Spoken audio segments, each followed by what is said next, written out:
Today, I go over making gears again, but this time we're making them from scratch using an excellent resource that I found online. I'll show you what their website looks like and all the stuff that they offer. It's actually really good. I recommend checking it out. But anyway, to learn more, stay tuned.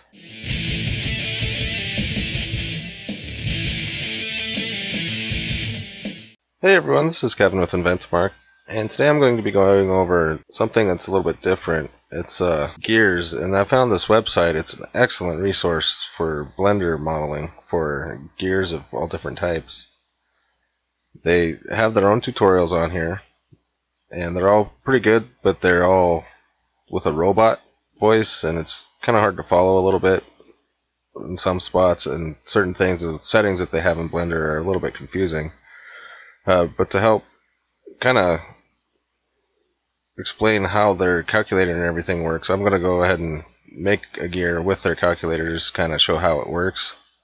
I've already made the bevel gear, because that's how I found this site. I was looking to figure out how to make bevel gears, like the bevel gears they have. They actually have 3D models that you can download and print as well. You can also donate to them, because I actually might donate, because it's just an excellent resource for all these calculators that they have, because they all work really well.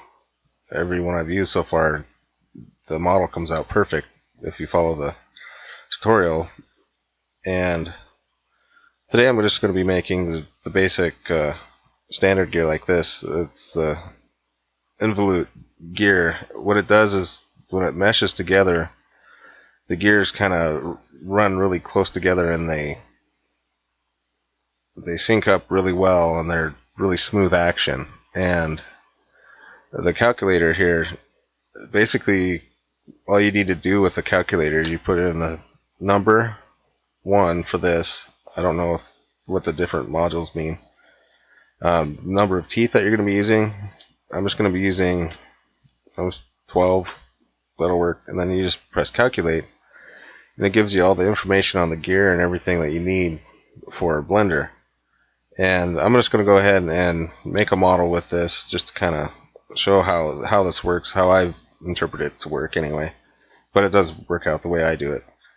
And show you kind of what settings they have in Blender that are a little bit different than what I normally would use. So let me go ahead and switch over to Blender 2. I'm going to split screen this so we have both of these together. So we got basically Blender. I'm just going to move this over. We don't need that quite so big there. And so the first thing we need to do is, they also say this in their tutorial, is to add mesh. I showed this in the last one, I believe. Or mesh extra. That's it. Extra objects mesh.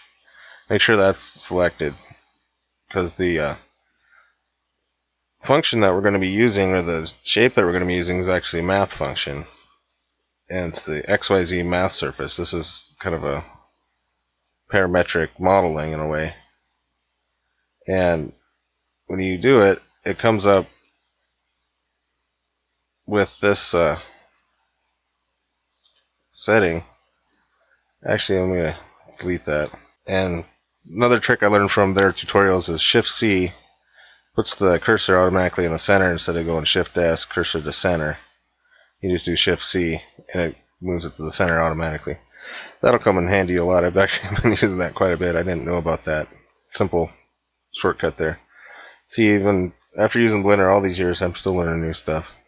Anyway, let's go ahead and make this. So we do XYZ surface, and for the first gear we have 12. We have all the calculations out. So the first thing you do is take this number here, copy it, Control C. I'm going to turn on my screen keys so you guys can see what I'm doing, and then Control V, paste that in the first box. That's the X equation, and the Y equation here.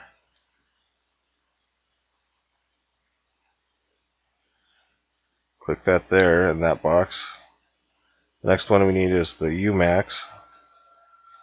Z is going to be 0. U min is going to be 0. The U max, put that in there. U step, set to 10, that's what they have there. And the rest of these, it's all listed out. So 0, 0, they have it at 1, unchecked, and all the rest of the stuff, just you don't need to add anything else. And that creates the parametric shape of the gear tooth. And so basically this is 1/2 of the gear tooth. And the thing that they have with these tutorials is they have the pivot point set to the 3D cursor. And I normally have mine set to either the median point or the individual origins. This one uses the 3D cursor, which actually works out really well for all of their tutorials for how to make these. So once we have that cursor set, we can go into the edit mode, make sure you're on vertex, select all of them, and then press W, remove doubles, or you can just go over and click remove doubles. Because when it creates multiple vertices in the object there. I don't know why. And so the first thing that you need to do is after you remove the doubles is duplicate the object, Shift D, and press enter, and then scale that, press S, and then press Y, then 1 negative, and it flips it over, flips the entire object over basically on the Y-axis. It just mirrors the object. And then what we need to do is take this number over here, the tooth thickness, because this is how wide the teeth are going to be. And when switching back and forth between Blender, make sure you click over here in an area that's not in the screen here, because that'll move the cursor over and it becomes a pain. Anyway, once we get that, we need to rotate Z, then Shift V, or Control V, paste it. Basically, you're pasting this number in here when you do that. And we'll go ahead and open up a calculator. Control V, divide that by 2. We get half of that. I'm going to copy that number. Again, that's just this number in half. And I'm going to go over to Blender here, select everything, rotate Z, Control V, negative, and that moves the gear halfway. So it's right in the middle of the tooth. So the x-axis is there. And then, so we have that created, and we have a 12-tooth gear. So what we need to do from there is go back to the calculator, wherever it went. So the calculator, we have 360 degrees divided by 12 teeth, so each tooth is going to be 30 degrees apart from the other one.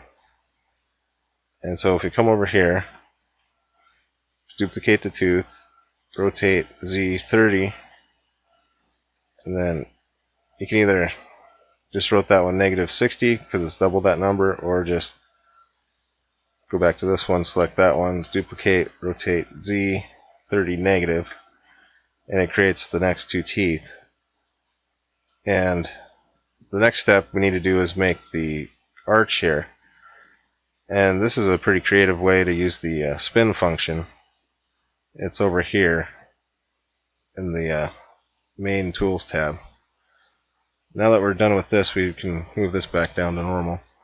And so once we got that, just select these two end vertices of this here and do Shift S, cursor to selected, so this selects the cursor between the two. And I'm kind of implementing both of their bevel tutorial and this one. I think they did this one first and then they did it better on the bevel one. But then you do the spin function and you can just do basically do 90 degrees. They do 180 in the first one, but I'm just going to do 90 degrees. And you can make this number, I usually try to make it an even number, so make that 8. So we create a curve there. You can make it like a full circle, but it goes around the pivot point of those two objects. So you can select those, Shift S, cursor to selected, and just deselect one of them, do spin again, and this time we want to do negative, so it rotates the other way. And so basically we have the profile of one of the sections of teeth in full. So now we can go ahead and just delete those, create that. And so what I'm going to actually do is turn on proportional editing for this. And you want to move it, but you want to make sure that it's just lock it onto the x-axis.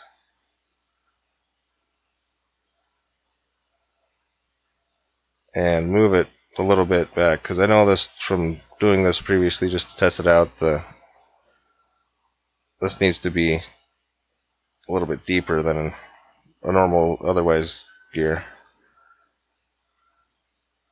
And so we got that. I'm going to duplicate it again, rotate 30 on Z, and see that messed up because I didn't have the cursor in the center. So I'm going to remove doubles because I didn't copy it. So anyway, so I'm going to duplicate that, rotate 30 on the Z, proportional editing's on, so that's causing me to mess up. Disable that. That always screws me up, I don't know why. So I'm going to remove any doubles that we got, duplicate it, rotate it 30, duplicate, rotate 60 negative on the Z. And so just to fix this, take those two vertices and merge at center.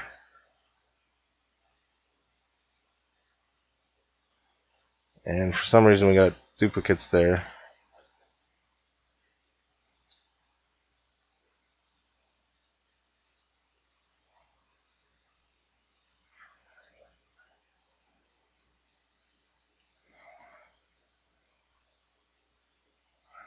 Okay, so just delete those.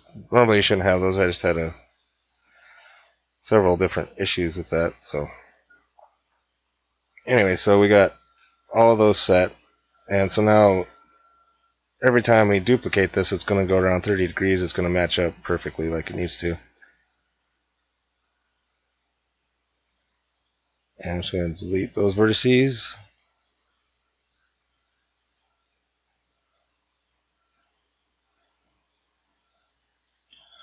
Delete those vertices. So now we have that. So we can duplicate it, rotate 30 on the Z. And it should line up just right on the end there, where those meet up perfectly. Okay, good, it's working like we need it to. Duplicate, rotate 30, duplicate, rotate 90, duplicate, rotate 90,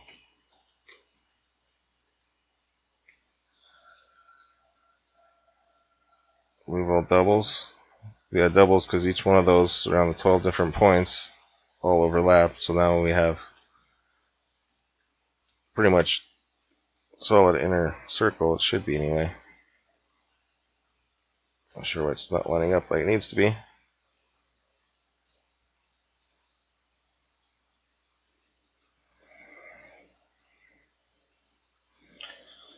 Change this back to median point, extrude it, size it down.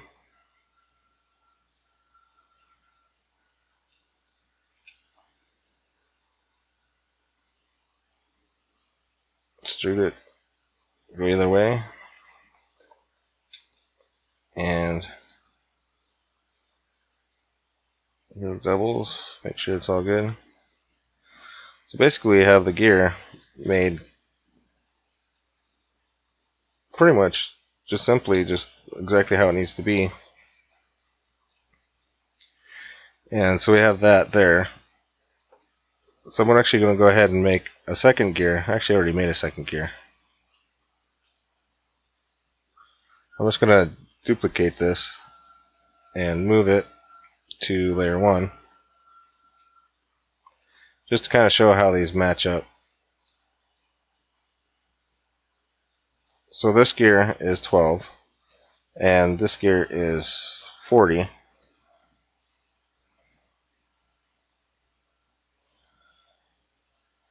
For the diameter. That's the basic. When I made this 40 here and calculated that out. And actually, we're done with this over here, so I'm just going to make it back full screen. And so basically, this is 40 is the diameter for this gear, and 12 for this. So the radius is 6, and the radius is 20. So 26 should be the distance this should be. And being that I rotated that to begin with, it's a little bit off. So rotate 15. It lines up just about perfect. If you look, it's a little bit off, but that's probably my part more than anything. But the calculations work out pretty well.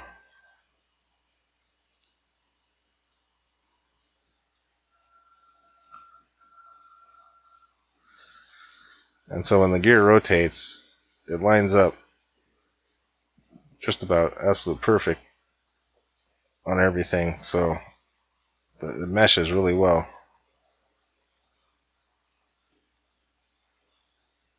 And it seems to work really good. The bevel gears that I actually printed out, they're really tiny, but they actually still work. I used the 0.2 nozzle and printed about 0.1 layer, and they're only probably about 12 millimeters in diameter. Like this one's 14, so this one's pretty small too. But this would probably print out pretty well and be usable. This one's a 40 millimeter gear. It's pretty big, but they seem to mesh well and seem to work well. And I don't know, it seems pretty cool. I haven't really done anything besides this gear and the other types of gears they have, because they have the worm gear. This one's pretty awesome. I think I might do one of those, not for a tutorial, but just for fun.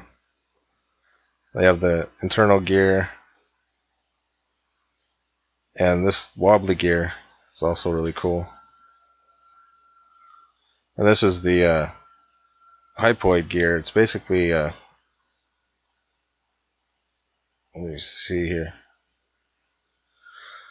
The Hypoid Gear, the pinion gear is offset from the top part, and it's pretty cool how they work. These are used a lot of the times in like automotive stuff. And it's just weird. They did all the calculations and everything. The calculators are awesome.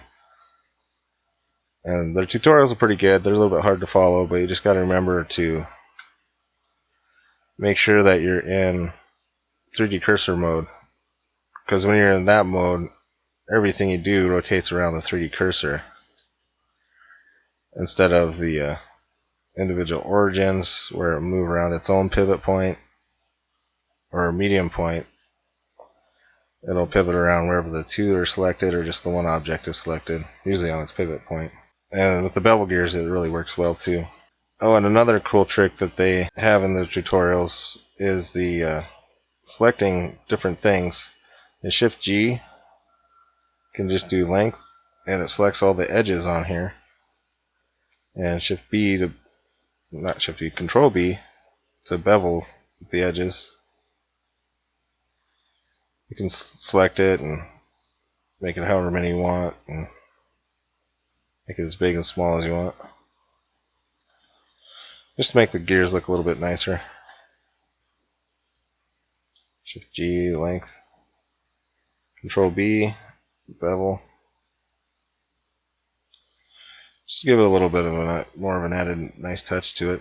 Anyway, just go check out their site. It's pretty awesome. I like it. There's all kinds of stuff you can do with it. All different types of models. This one's just, to me, it's like really cool. It's like a worm gear. Because the blender gears, the worm gear one doesn't work that well, and this one looks like it. The way the bevel gears work, they just turn out awesome, and I highly recommend watching it. It's very interesting. Anyway, that's pretty much it for today. Thanks for watching.